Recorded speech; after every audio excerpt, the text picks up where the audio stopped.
What's up, guys? Episode 2. I'm back again, and I just want to keep you guys in the loop with some regular content. So here's episode 2 of Brightman Fitness on YouTube. I hope you enjoyed the last episode, episode 1. If you did, please do let me know. At this stage, I'd love to hear a message off any of you, if any of you are watching these videos. So just hit me up and say, yo man, watch your video, liked it, hated it, stop putting content out, you prick, etc, etc. Last weekend was relatively calm for me. On Sunday I went out to Westfield and got myself a couple new pairs of shoes. So I'm going to show you those first. Number 1, we went from this to this. Oh yeah. So I went for the re-up on the Vans. These are just key for me, absolute staple. I love these shoes. They just look sick all the time, if you ask me. I wore them to work today, so I'm not looking quite as box fresh as I'd like. So that's number 1. We went for the Transformation Tuesday on the old school Vans. Although I would say, guys, if you've got a pair of these, or Converse, or any sort of canvas based pump like this, please don't watch these because they're looking bad. If you've got any sort of pump like this, if you think they're done, put them in the wash. Put them in the wash in a pillowcase. Cold, calm wash. You don't want to break your washing machine or ruin the shoes too much, but if you're thinking of throwing them in the bin, put them in the wash, see what happens. They might come out alright. And if you've not done that before, definitely give it a go, especially if they're on death's door. So, number 2, pow. The Nike Flyknit Racer, all black. How can you argue with that shoe, man? What a little beaut. Sleek as you like. So that's me, guys. That's my update for you in the last week. That's probably the most exciting thing that's happened. So as I mentioned in my Instagram story the other day, I wanted to do a video about the lessons I learned last year whilst competing in men's physique. So I'm just going to give you a quick overview of the year for me as a men's physique competitor, tell you where I competed, how long I prepped for, etc, the results, and so on and so forth. And then I'm just going to go straight into some things that I've learned that I think you guys should really bear in mind if you're planning your first competitive bodybuilding or physique season. So get the notepads that are ready.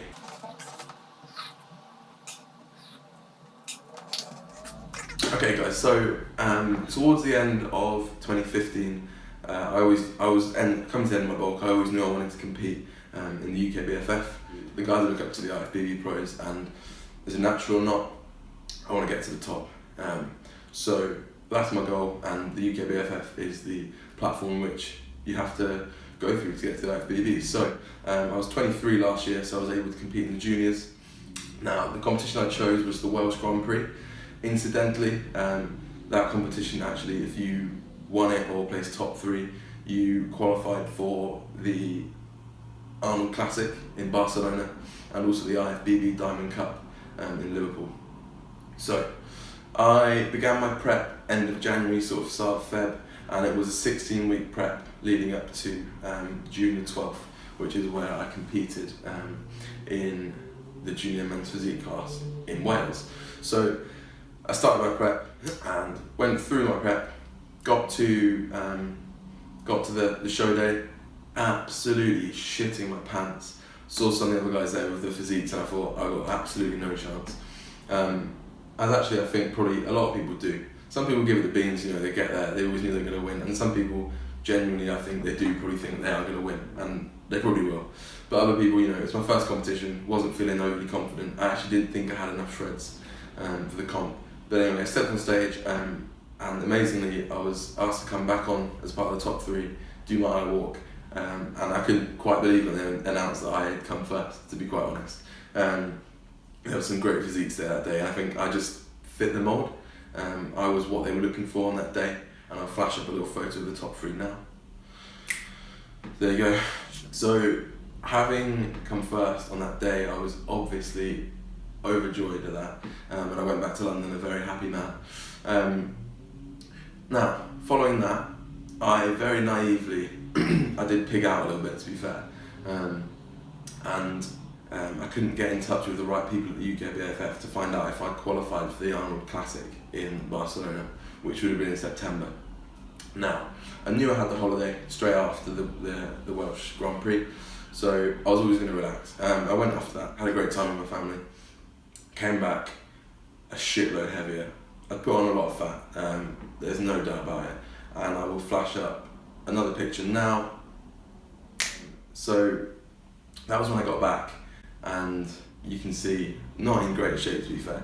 I'd put on quite a lot of fat, considering it had taken me 4 weeks, and I knew I'd be competing again that year, so not a clever move from me.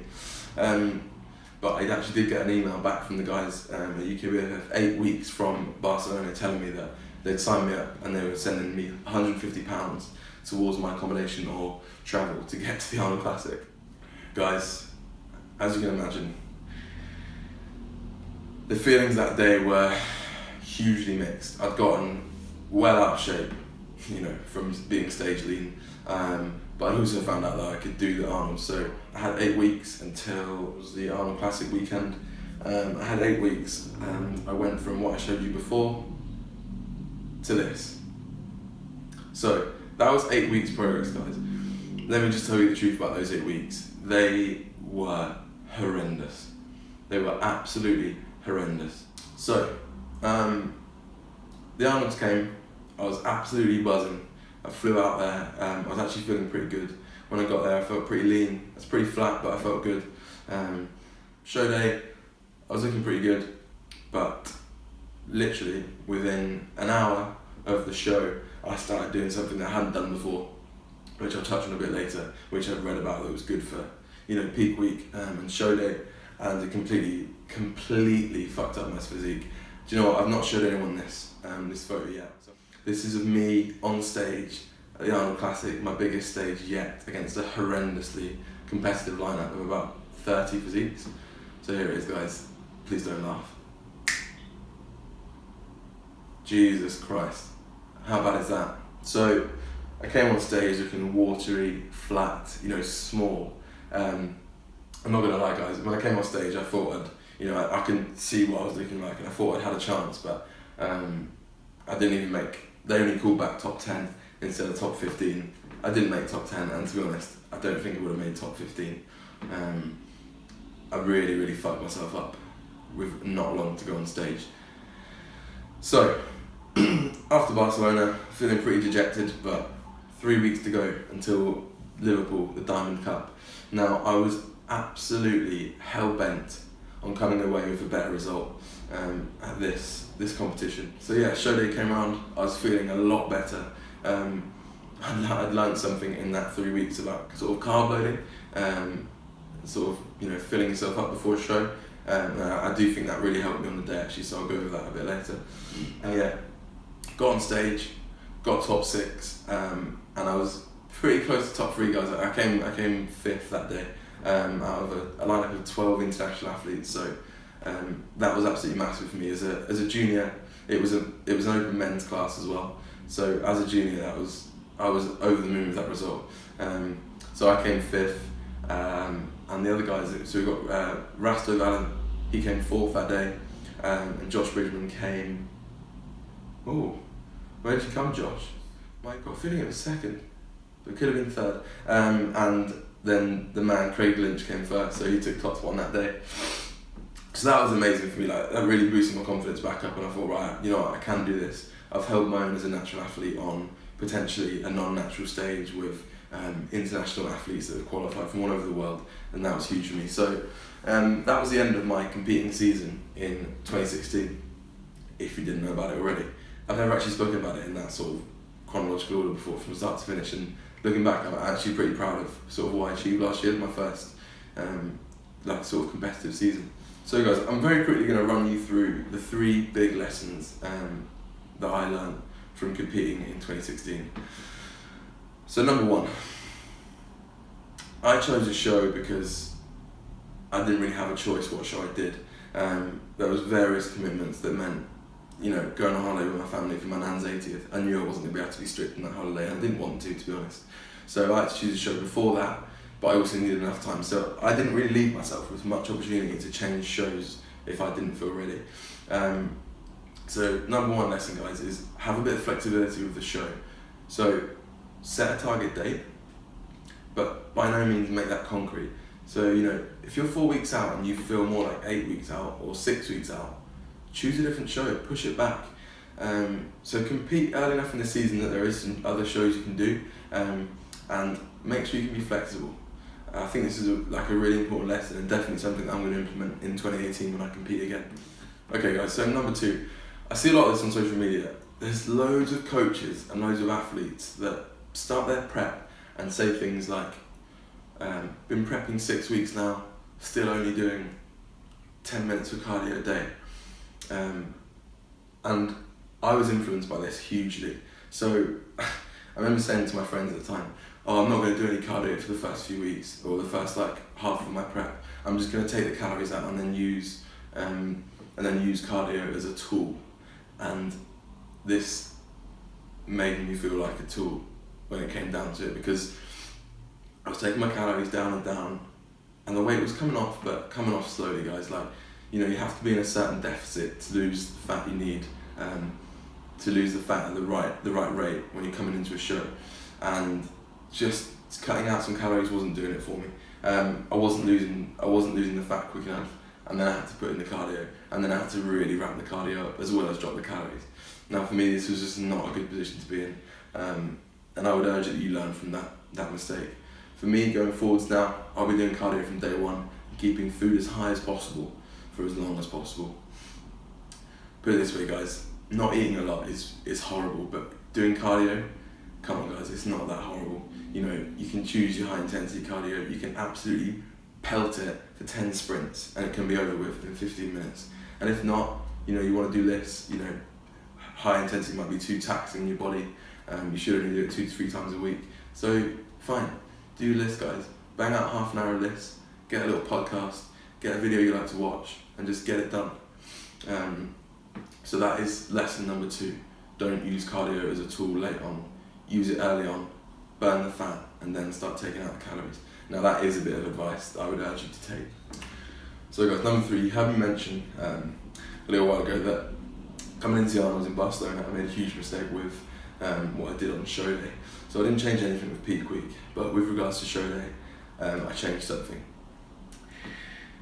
Let me give you a bit of context. So throughout my prep, when I was doing cardio, like I said, doing the list, I'd find something interesting I wanted to listen to, and I'd just listen to it. And quite often it would be things that would educate me. So this particular one was called the Peak Week Roundtable, which you may or may not have heard or listened to. And it's a Jeff Nippard sort of roundtable with some of the guys from VDMJ. Now, what I did was listen to this, and I heard Eric Helms say something about, I can only vaguely remember it now. It basically included driving up salt intake on show day. Now, I did this. I started eating a lot of salt on show day with various meals, sort of really salty rice and chicken, really salt, like a load of salt with Reese's peanut butter cups and sweets and Mars bars before pumping up. This absolutely screwed me, guys, I'm not gonna lie. Half an hour before I went on stage, I went and did a bit of posing in the toilet. Dad came with me, said, "Joe, you're looking great, you're looking full." And he said, "You need some water, you're looking a bit, floppy, like a bit soft." And I was like, "Nah, Dad, I'm getting dehydrated with the salt." How stupid. I got on stage and absolutely flopped. I looked completely awful, and that 8 weeks of hell I'd gone through felt like a complete and utter waste of my time. And so the truth it was. So, yeah. What I'd say to you guys is, don't fix it if it's not broken. So my peak week strategy for Wales, my show day strategy for Wales was absolutely fine. I came in probably looking bigger and fuller than ever before actually. I think I was leaner later on in the season, but in Wales I was big and full, and I felt like I was big and full on stage, and that I could not translate that to the Arnold's, which is where I needed it most. The guys in Europe, they're pretty sizey, not gonna lie. There's some big guys, and I was blown away on stage that day. So what a day to fuck it up, eh? So that's my third lesson for you guys, and I think that just about wraps this video up. Cool guys, so catch you soon.